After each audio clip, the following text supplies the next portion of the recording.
telling you my problems. Meditating, friends gon' pile up. I need peace to borrow, get that shit right back tomorrow. Somehow all the fans go bravo. Smile so much to hide my sorrows. Faith is shaky in vibrato. I can't hold a frown too long. I can't stay down too long. Look, running from pain, running from strain, running from things, running from schemes.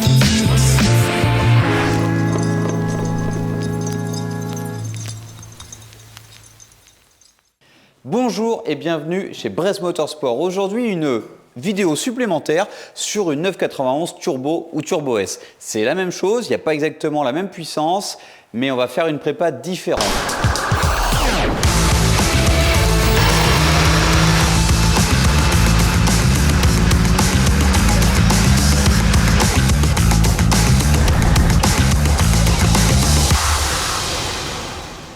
Alors je vais enlever ce bonnet parce qu'il fait assez chaud avec la voiture qui vient de passer au banc stock. Et vous le voyez, on va installer cette suppression de silencieux. Sur les versions précédentes, on avait fait soit une préparation stage 1, donc juste une reprogrammation moteur, ou stage 2 avec un DKTA. Alors la nuance, c'est le coût, les performances, mais aussi une question d'homologation et de contrôle technique. Puisque quand on supprime les catalyseurs, c'est simple, c'est peu coûteux, c'est efficace, mais ça passe pas au CT, vous avez la réponse. Et bien là, on n'a pas de souci de CT. Par contre, quelle sonorité allons-nous avoir? La puissance, on la connaît. Cette voiture d'origine est annoncée pour 580 chevaux et 700 Nm. Stage 2, c'est très costaud. Stage 1, c'est déjà vraiment impressionnant, sachant que d'origine, ça allait déjà pas mal. Allez voir les vidéos précédentes. Abonnez-vous, on y pense rarement, mais c'est important. Et en fait, 4 roues motrices, c'est une de mes voitures préférées. L'outil à tout faire avec une puissance absolument démesurée, de la maîtrise, du confort, des options. Je suis absolument fan de cette voiture. Ça va être dur de vous le cacher. On parlait de sonorité. Eh bien, on va aussi parler de filtration, puisque là, c'est très visuel. On a démonté le pare-choc arrière pour pouvoir l'assembler, mais aussi pour pouvoir travailler sur cette voiture.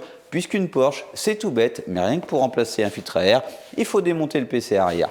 On va l'installer dans sa boîte ici d'origine et on va supprimer le silencieux. Vous l'avez entendu, c'est pas quelque chose qu'on a l'habitude de faire, puisque on nous le demande souvent, un full tube sur une Golf GTI, c'est une requête qui arrive assez régulièrement. On a toujours l'intention de dire non, puisque c'est du tube pour du tube, beaucoup de bruit, beaucoup de résonance, beaucoup de drones, et c'est à mon avis pas ce qui vous intéresse. On aime les prépas, mais il faut que ça reste roulable. Ici, on a 2 turbos et 2 catalyseurs. Les catalyseurs vont rester en place, vont filtrer le son.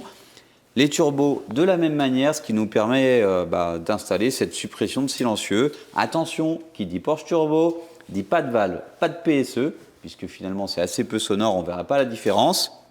C'est vrai que d'origine elle ne fait pas assez de bruit. Et ouais, on le fait aussi pour ça. On ne l'entend pas, cette Porsche de 680 chevaux. Vous ne trouvez pas ça un peu frustrant? Je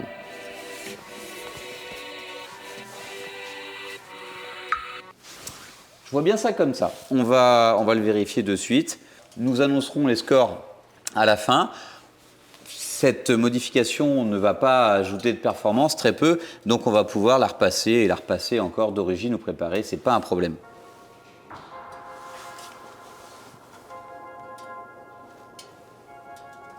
Je suis curieux.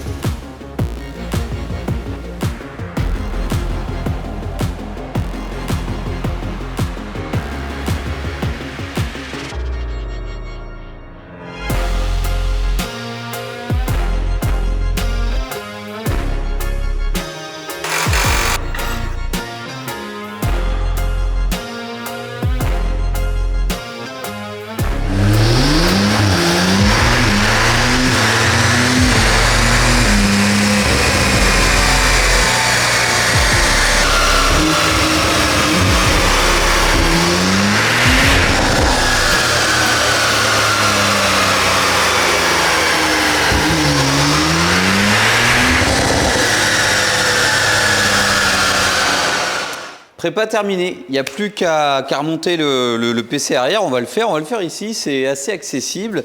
Et vous avez vu l'aileron qui monte et qui descend, je trouve ça vraiment stylé pendant que... Et ça pousse, hein. Vraiment, on sent sur le banc. Alors, au bruit, c'est une chose. On va revenir sur la sonorité puisqu'on a changé le silencieux arrière. On a supprimé le silencieux par ces tubes.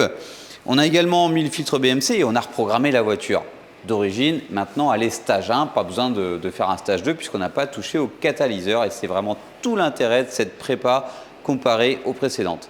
L'échappement a vraiment pris une couleur sympa, le bout de tube, et en fait on imagine bien hein, la gamelle d'origine qui passait entre les deux. L'intérêt de tout ça, c'est qu'on conserve les sorties d'origine, j'aime bien, on maîtrise le coût de la préparation puisque finalement c'est peu de choses qu'on remplace sur la voiture et les performances sont au rendez-vous. On avait un score d'origine de 550 chevaux sur notre banc, annoncé 580. Évidemment, ces scores sont faussés puisque nous ne sommes pas sur la route et on n'arrive pas à reproduire le même phénomène d'air, d'aspiration, que ce soit pour les intercooleurs ou pour le filtre à air qui est sur le dessus. On avait pris le temps de donner pas mal de détails sur le fonctionnement de l'admission et puis du système d'échangeur et de turbo sur cette voiture.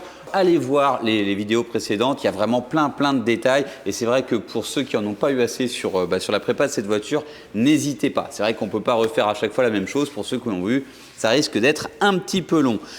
Un truc intéressant, on a eu un phénomène de chauffe, hein, je vous le disais, on a pulvérisé un petit peu d'eau sur les intercooleurs et c'est une astuce assez sympa puisque le score est bon. 600 chevaux reprogrammés, hein, ça nous fait quand même un gain de 50 chevaux. On en annonce 60 sur le site MotorTech. On est un petit peu en dessous, mais attention, température d'admission, on frôle les 90 degrés. Hein, donc vous vous doutez que sur la route, on n'est pas du tout dans ces valeurs-là, alors qu'il fait frais. Hein. La voiture est sympa, elle pousse. Mission accomplie, on n'a plus qu'à l'essayer sur route et la sonorité, on n'en a pas parlé, c'est plus présent. Je m'attendais vraiment à ce que sans silencieux, ça fasse énormément de bruit. J'ai l'impression que c'est juste ce qu'il faut. On a plus de retours, le bruit est globalement plus présent, mais c'est cool. On va aller vérifier ce que je dis. Pulvériser de l'eau, comme sur certaines voitures, notamment les Subaru. Hein. Les Subaru ont un petit gicleur de lave-glace, alors certaines, hein, je ne les connais pas toutes, qui projettent du liquide sur l'intercooleur qui est sur le capot, dans la grosse prise qui dépasse. Donc ça, c'est une petite anecdote, et ça nous a permis de contenir ces températures d'admission. 597 chevaux, hein, on en est là. On a un couple qui a fait un sacré bond également, hein, c'est 100 Nm de plus, c'est quand même pas rien. Veuillez nous excuser pour le petit bruit que vous avez à côté. On a un gros chantier en route. Ça n'a rien à voir avec cette vidéo, mais c'est la suite de Brez Motorsport. C'est une version 2.0. Allez, je sais pas. Un jour, on en reparlera de plus près. Revenons à cette prépa. En tout cas, on est content d'avoir une courbe bien plus haute en termes de couple et en termes de puissance. La route, allons essayer cette voiture. Hop là!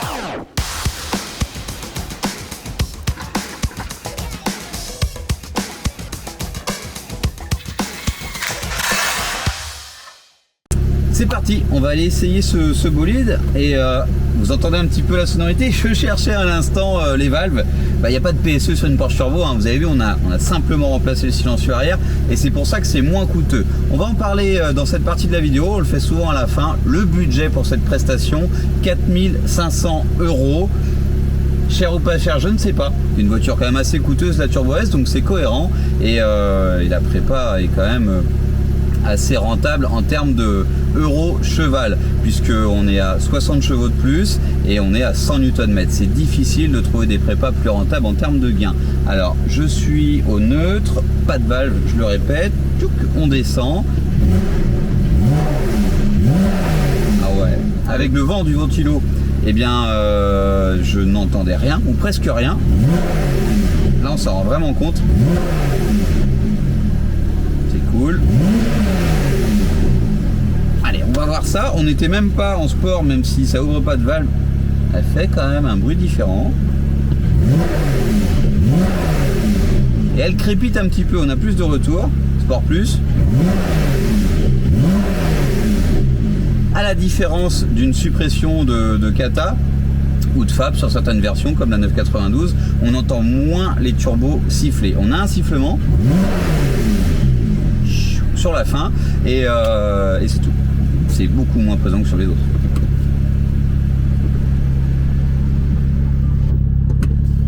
Le confort d'une Porsche Turbo, on n'est pas dans une GT3, on n'entend pas de butée d'embrayage, on est vraiment dans un carrosse de 600 chevaux. Alors il n'y a pas beaucoup de place comparé à certaines voitures, mais ça reste quand même quelque chose d'intéressant pour rider. Alors de rider, pourquoi cette expression de VTT, enfin de deux roues, je ne sais pas. En tout cas, cruiser dans cette caisse me fera toujours plaisir, c'est certain. On va la mettre en manuel, on est en Sport Plus. Et il y a un truc tout bête, je n'ai jamais abordé le côté boost en fait du centre du volant, du petit volant qui est sur le volant, la petite manette rotative qui apporte un petit peu plus de pression de surhale.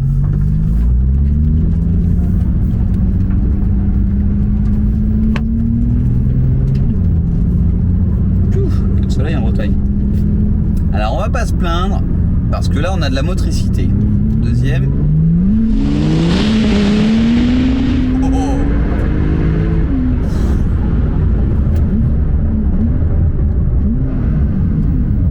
C'est juste fou. Alors si vous avez l'impression que j'exagère quoi que ce soit, c'est juste dingue comme caisse, c'est juste la folie. Alors on a vu une perte d'adhérence parce que justement on avait un petit peu abîmé les pneus, c'est pas le mot, mais on dégrade un petit peu la motricité pendant quelques mètres puisque sur le banc on fait chauffer, on met un petit peu d'adhérent pour que ça colle bien et c'est vrai que de ce côté on est mais il faut se méfier en sortant de la salle de banc, ce que j'ai pas fait. On a les aides, on a les assistances et cadre roue motrice, et ça patine quand même.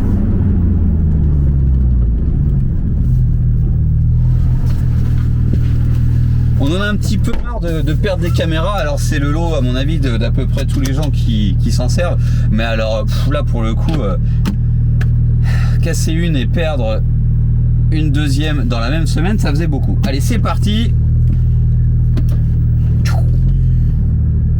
Deuxième axel avec les pneus un petit peu plus propres.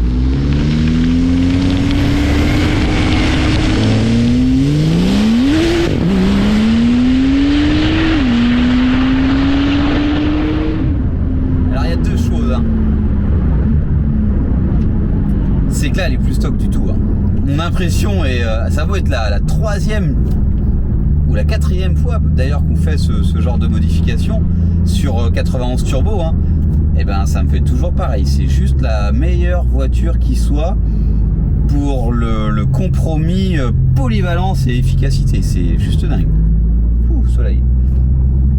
Alors je suis désolé, je rigole, mais c'est vrai que ça va gâcher un petit peu la qualité de la vidéo, mais on peut pas non plus tout anticiper et surtout pas la météo. Alors de dos ça va mieux le faire.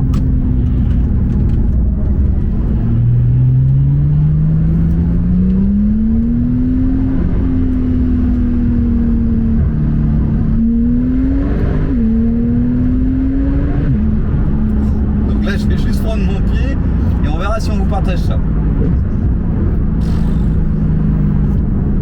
Alors je suis toujours en Sport Plus, je suis toujours en boîte manuelle et les céramiques, il y a un débat parce que la céramique ça freine pas toujours sur les GT3 RS, on sait pas pourquoi, alors que sur une Porsche Turbo à chaque fois c'est le feu.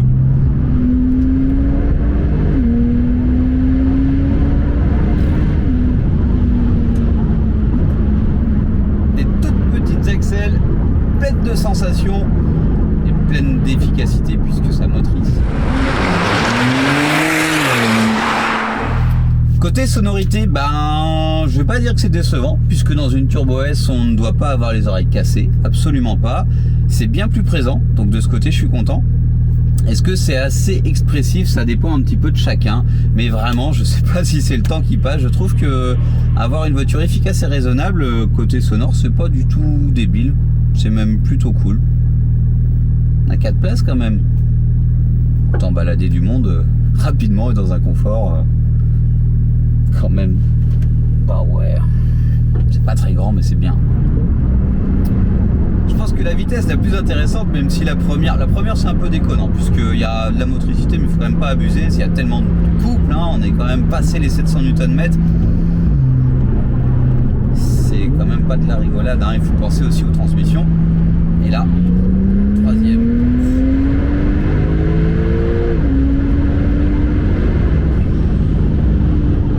3 et 4, hein, c'est monstrueusement merveilleux. Oh, je sais pas si vous allez le voir. La voiture se cabre. J'ai les suspensions en mode sport. Hein. Alors, je pense à les Américains sont fous avec ces caisses, ils font des trucs de tarés avec des turbos. On avait parlé, hein, je vais pas tout aborder, mais dans d'autres prépas, on avait abordé le fait qu'on pouvait monter plus de pièces, notamment au niveau de l'admission et pourquoi pas des turbos. Et bon, est-ce que ça serait raisonnable? Je sais pas, mais quand je vois ce genre de voiture, des 911 turbo braqués comme ça avec les roues avant qui décollent en mode dragster, je me dis que bon, il y a encore de la marge, hein, on peut préparer.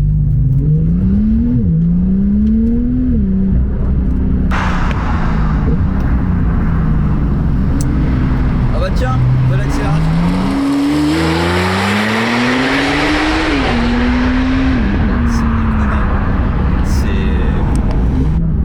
C'est frustrant presque. Je suis obligé de m'arrêter tellement vite pour être à peu près dans les clous. Et là, sous le pont, là, le côté échappement, on l'entend beaucoup mieux. On sent bien que l'insonorisation d'une turbo est meilleure que dans beaucoup de Porsche.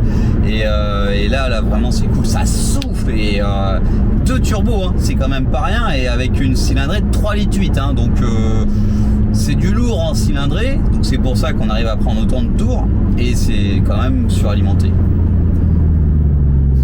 La recette est bonne. Sans deck, hein, je me tiens.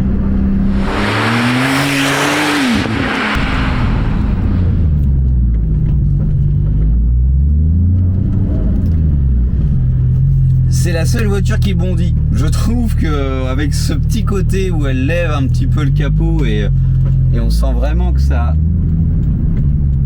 pousse, et ben on a l'impression qu'elle bondit comme ça. On arrive sur quelqu'un, on freine et on le double d'un coup, le capot se lève, impressionnant.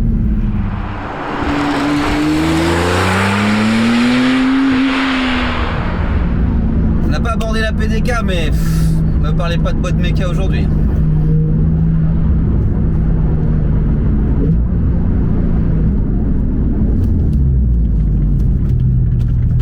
Quelle maniabilité, hein.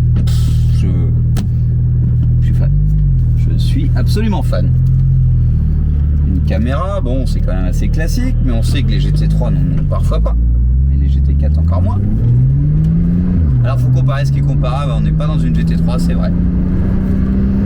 Il faudrait comparer ça à une autre marque de voiture, tout simplement. Un truc qui soit de la même catégorie. Alors quoi? Et on est tellement bien, le marchepied est parfait, la position est juste hyper agréable.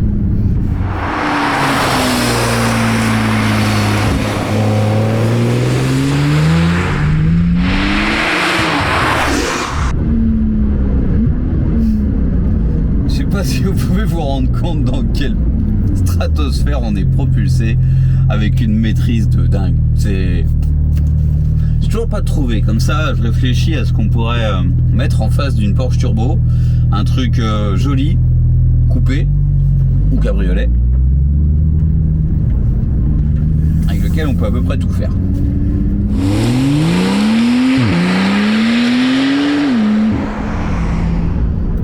On parlait d'expression et je sais pas. Des fois, même si c'est pas très expressif, je me surprends à vraiment me laisser aller dans des pensées où c'est vraiment plaisant de rouler dans ce genre de voiture, surtout préparé. C'est vrai que c'est le grain de folie maîtrisé, puisque la courbe, on en a parlé plein de fois, hein. Le but c'est pas de rendre la voiture explosive au point que ce serait inconduisible ou que ça dégrade ou que ça perde en fiabilité, c'est pas du tout ça. Et c'est vrai que là, être propulsé de cette manière dans autant de confort, c'est clairement grisant.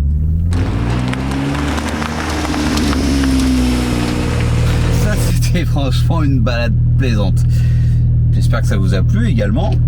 Est-ce que ce genre de prépa convient à cette voiture? Complètement. Ça fait plusieurs fois. Il y a vraiment deux points de vue. Ça pousse peut-être un peu moins. Est-ce qu'on le perçoit par rapport à un stage 2, je voulais dire. La sonorité par contre est bien moins présente. Je trouve que finalement cette suppression de silencieux est quand même pour moi une vraie découverte. Je m'attendais pas à si peu de... Enfin... Je m'attendais surtout à ce que ce soit inroulable en fait. C'est pas le cas. Et c'est très bien. J'espère que cette vidéo vous a plu. Likez, partagez, commentez, je le dis souvent, mais abonnez-vous, c'est important. Kenavo.